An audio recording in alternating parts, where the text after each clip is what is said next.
In a world where it seems totally normal to listen to a podcast about the Toronto Argonauts, it's the X's and Argos podcast. Welcome to the X's and Argos Scouting Report, brought to you by Funny Bone Broth. My name is Ben Grant. So the Argos have the Ottawa REDBLACKS this week, and joining me to help preview the game is REDBLACKS play-by-play voice, TSN 1200's AJ Jakubec. AJ, thanks so much for being here to talk some CFL football. My pleasure. Always happy to do it. So the REDBLACKS, they're coming off a big win last week. It's a bit rich, but Argos fans are somewhat skeptical given what's gone on the last couple seasons in Ottawa. So is this team for real, or is it just a team that's very good at beating the Elks? Well, we're going to find out on Wednesday because I'm kind of wondering the same thing. Look, I think I've made the analogy that, you know, if you're a team, and I think it's probably even stronger in football because the quarterback position is just so important. I view it as the most important in all of sports. You can argue that in hockey that, you know, the starting goaltender, you might have a team that is okay, but if they don't have a starting goaltender that's any good, and we saw that last year, for example, with the Ottawa Senators, the first 16 games of the year, they're 2-13-1, and they looked off. They looked like a team that didn't belong in the league, and they couldn't get a save. And all of a sudden they started getting goaltending, and they're pretty competitive the rest of the way. And I think you can say the same thing, and probably even more so when it comes to quarterback play. I mean, when you look at how the Ottawa REDBLACKS looked the first 6 weeks of the season, they looked like a team that didn't belong in the league.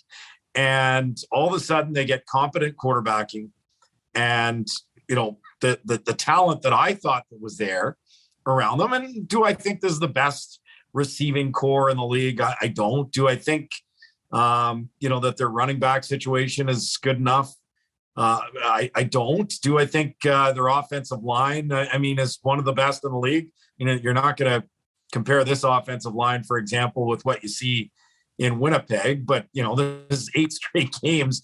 That being said, they've been banged up so much. This is 8 straight games where someone new was coming on the O-line. This will be Chris Ferguson's CFL debut at left tackle, a global player out of the University of Cincinnati this week. So, but actually, I think the O-line's been better each and every week, and to me has been trending upwards. So, but the reality was, you know, this is a team through 6 weeks of the season that had 5 offensive touchdowns and, you know, 3 and conceded 3 on offense. So, like, they're barely breaking even when it came to productivity on offense. It was dreadful. And, you know, I think from a fan standpoint, the fans in Ottawa, they were tired of seeing 34-year-old Matt Nichols won hot balls, and they were tired of seeing 32-year-old Dominique Davis throw pick sixes. I mean, he threw 3 in a row in his 3 games. And so, and we saw, you know, a lot of that, you know, not one every game, obviously, but that was a problem with the 14 interceptions that he threw in 2019 as a starting quarterback. So the reality is, well, Matt Nichols has been a pretty good quarterback in the Canadian Football League. His arm just doesn't look like it's there coming after the shoulder surgery. And while Dominique Davis has shown at times flashes that he's got the potential to be that guy, I mean, we've just got a large enough sample size to realize that, you know, he's prone to too many major mistakes in key points. So to see Caleb Evans come in and his first ever CFL start, and I don't know how he's going to replicate that. I mean, teams have film on him right now, so, you know, they might be able to exploit some things, but to just see the decision-making that he had and the poise and to go along with the tools, a dual threat quarterback that Ottawa's really never had. Their probably best running quarterback has been Henry Burris, who, you know, could get away from pressure if need be, but, you know, you wouldn't call him a dual threat in his early 40s. So, you know, he brings something with his legs that's a little bit different than we've seen here in REDBLACKS history, and his arm strength and accuracy in some of those passes, you know, was pretty impressive too. But the most exciting thing for me was just the decision making And, there was not one play that I could look back on and say, ooh, he got away with that one. That could have been an interception.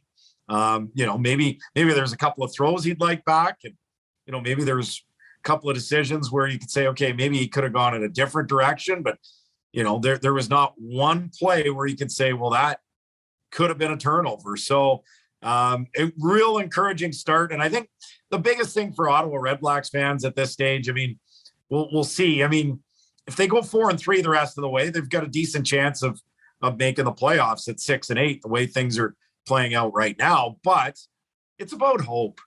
Fans just want hope.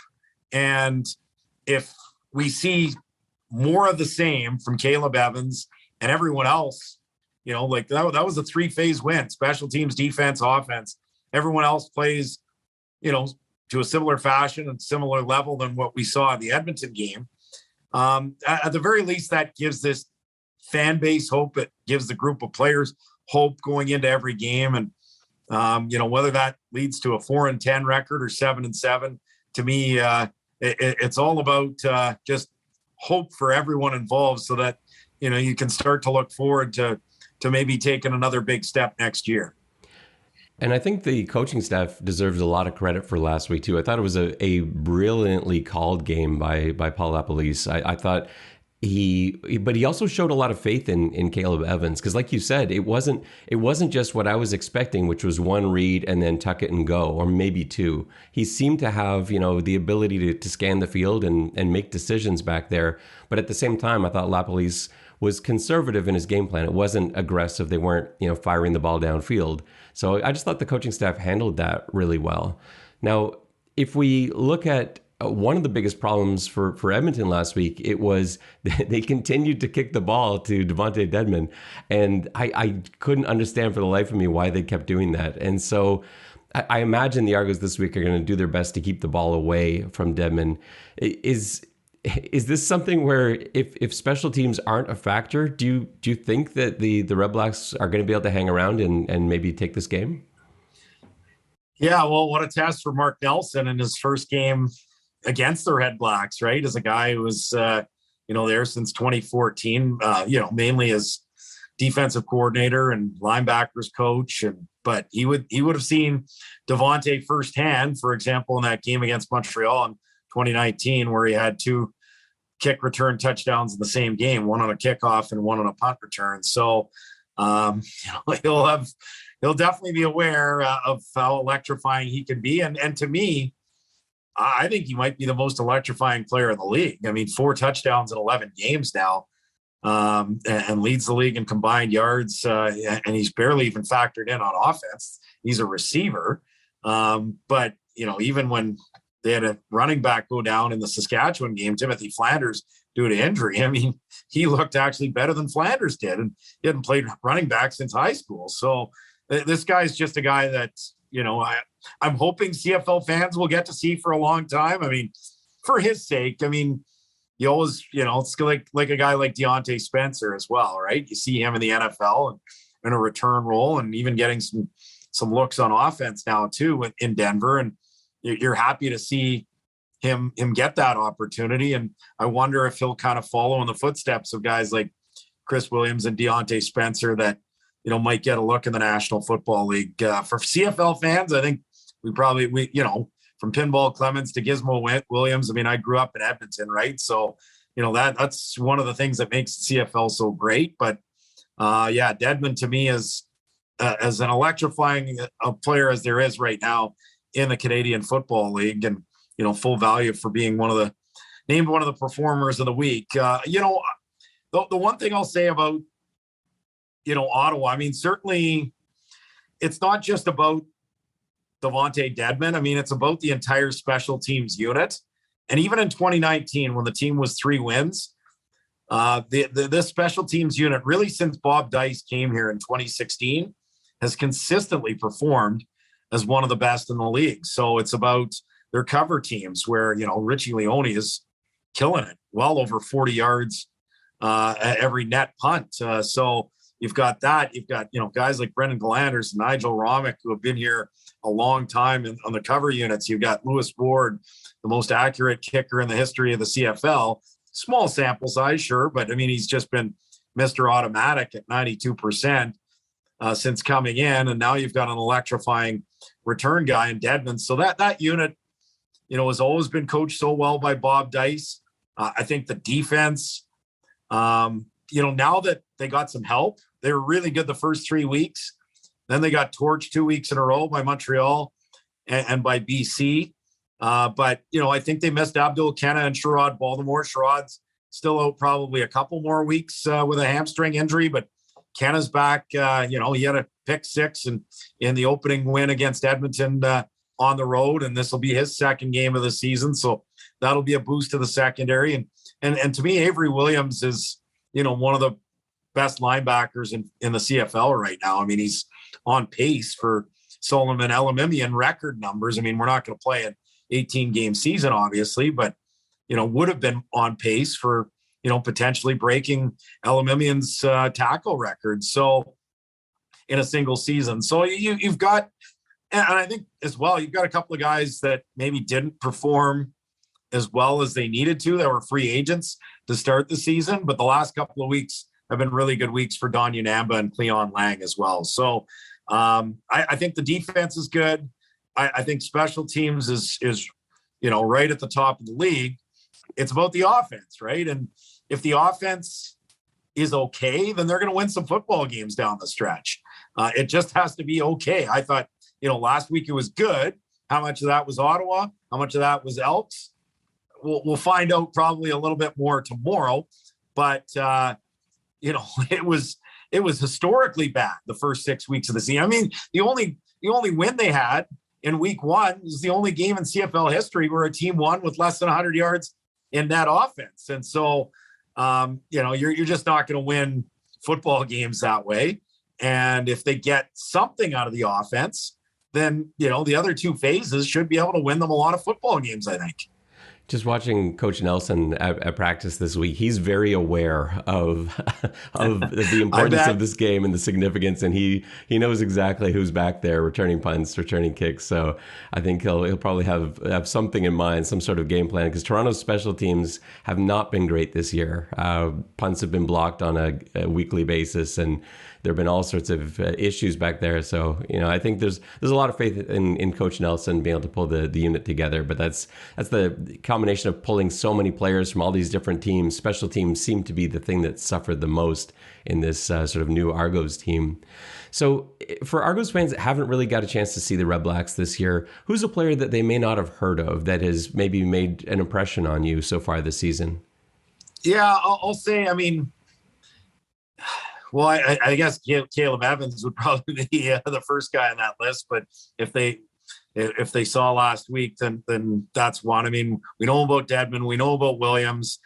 I'll say Ryan Davis is a guy that's really impressed me as a rookie. That he was the all-time leading receiver at Auburn University, and a smaller guy in the slot that has some dynamic qualities as well. He probably would have had a touchdown, that Music City Miracle-esque type play that they had in week one against Edmonton was called back on video review. I still think the REDBLACKS are mad about that decision. I think it was probably, in truth, maybe a half a yard, a forward pass before Davis ran it to the house, but was there conclusive evidence? Certainly the REDBLACKS didn't think so. So we got a taste of what Ryan Davis could do then. I think he linked up quite well with Caleb Evans last week with his second CFL touchdown catch. And, I think this is a receiving group that, has taken some knocks this year, but it's actually, I thought they played quite well last week. And I think there's some positives when you bring in a veteran like Kenny Stafford. RJ Harris to me is a solid, steady, reliable guy. And Davis has some dynamic qualities, and a guy like Nate Bahar, who had a great. I watched him play in college at Carleton. Was a high first round pick by Edmonton, and I don't know if he got on the wrong foot with contract right away in Edmonton, and he missed training camp. But we've never really seen him kind of look anywhere near the Nate Bahar we saw at Carleton. Well, we've seen that a little bit more this year. He's been pretty solid as well for this Red Blacks team on offense. So, those are some of the guys that you might get a look at on that side of the ball. And, on defense, a guy that's really impressed me is praised Martin Oguike out of Temple. They've had great success, this team out of Temple University. I mentioned Avery Williams. You got Avery Ellis off the edge on one side, and it's Martin Oguike on the other. Of course, the best Red Black in history went to Temple, and Henry Burris. But Martin Oguike, he's a guy that makes plays.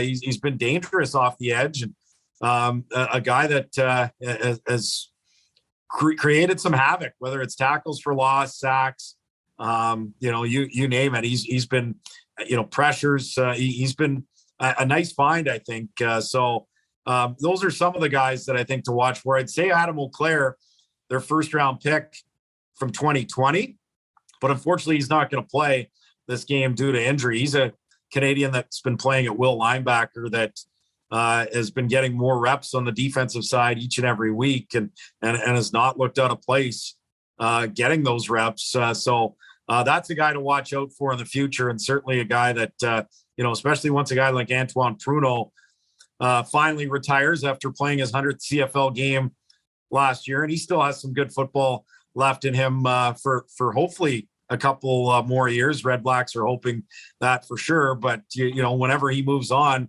seems like they've got a pretty good kind of replacement as a guy that can maybe play will and safety in Adam Auclair. And for any Ottawa fans that are watching this show for probably the first and only time this season, we've got Jack Cassar starting at middle linebacker, who's a Carleton Ravens star for the last few years. So that's someone that they may want to look out for as well. But I broadcast Panda on the weekend, and no, I wasn't overturning cars on Russell Avenue after the fact. What a game, though. Well, every year. I mean, Panda never disappoints.